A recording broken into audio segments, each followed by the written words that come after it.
Listen, let's not mistake this. This was a very important match. We had to win. We had to win. There was no way after the week that we had, we can go into this match and take anything less than 3 points. So I have to big up the team for grinding out that win. And what about this man here in the picture? Declan Rice. He was on fire today, covering every blade of grass. And I actually heard someone say something interesting. They were like, it's as if Declan Rice has three lungs. It's as if he has three lungs. Because the stamina this guy has, he's covering every blade of grass. He's making lung busting runs, when he goes on his signature, like driving runs and stuff like that. And, getting his foot stuck in and all this and all that. Me personally, looking at it long term, I think Declan Rice, his qualities probably suit for this Arsenal team an eight more. Probably suit an eight more because of the way he drives with the ball.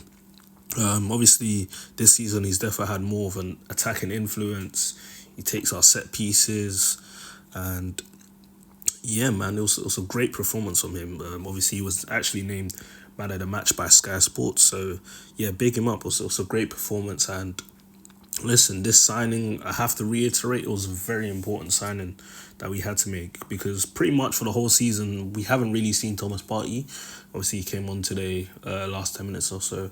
But yeah, imagine if we didn't have Rice, who would be playing in the six all season? Jorginho? Dang, that would have been crazy, innit? Yeah, no, Rice was a very serious investment. Only 25 as well, so hey, he's got a lot of years left. And obviously he's gonna grow with the squad.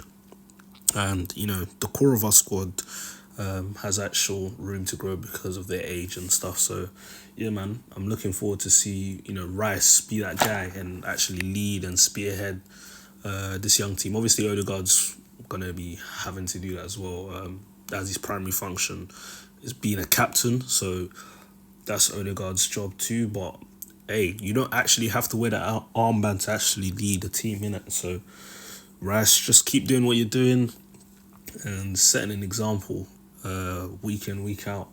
Obviously, it was a very sour week for us, so it was important for us to win and just get that feeling again because obviously now we've got Tuesday's matchup against Chelsea at the Emirates. That's an important match. We win that too. One man that deserves credit to David Raya, man. David Raya. Because you know what?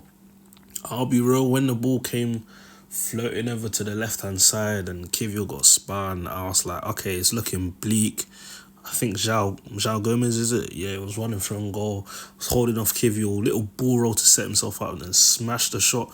And very good goalkeeping from David Raya just to palm it onto the post. And hey, this was a big save. Because at this point it was 0-0. And if Arsenal go down, we're looking at a different type of conversation, and it's going to be very, very difficult for the team to pick themselves back up after going a goal down, because what happens with Arsenal sometimes it's like a chain reaction. Arsenal need to lose one, then lose two, then lose three, four, five, six, seven before they get it together. So listen, this was a serious save. I know questions have been asked of David Raya recently, and it's fair to do so. As fans have the right to question. They invest in their time, invest in their money, and stuff like that into following the Arsenal. But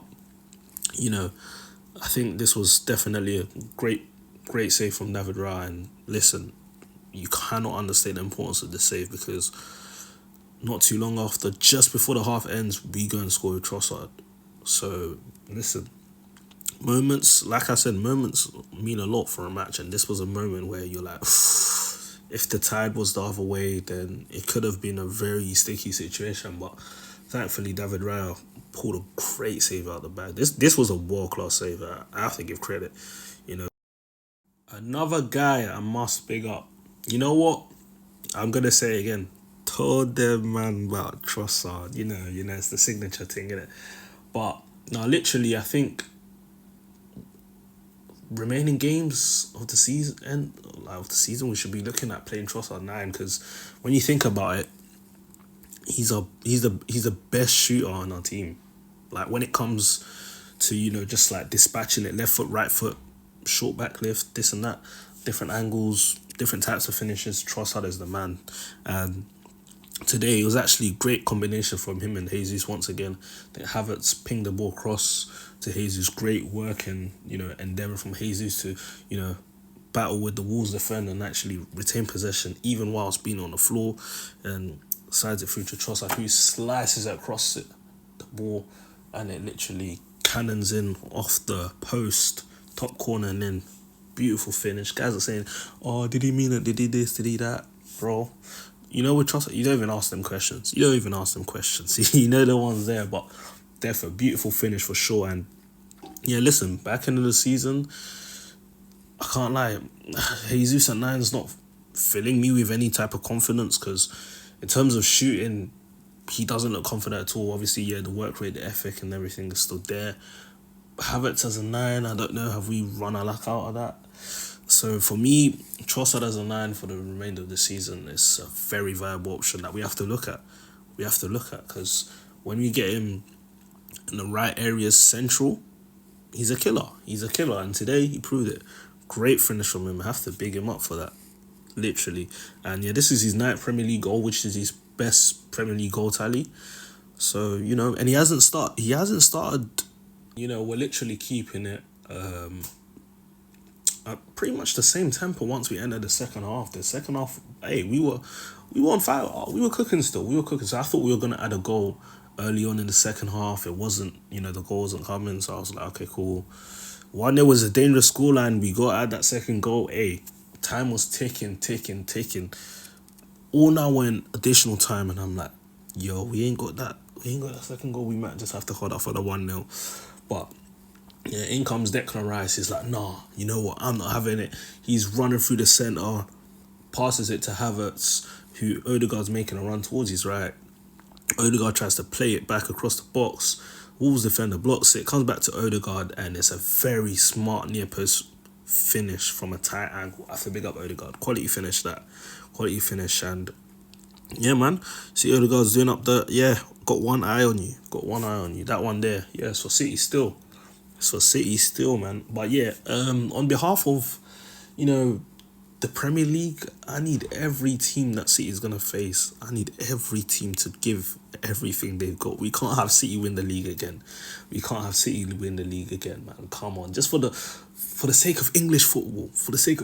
We can't have them win the league again. But yeah, great finish by Martin Odegaard. And like I said, it was created by, Declan Rice, who showed great endeavour to kind of burst through and, create that opportunity. But yeah, man, great win. And looking forward, it's not too shabby. But hey, 2 tough games in the space of a week. Hey, Chelsea on Tuesday, North London derby next weekend.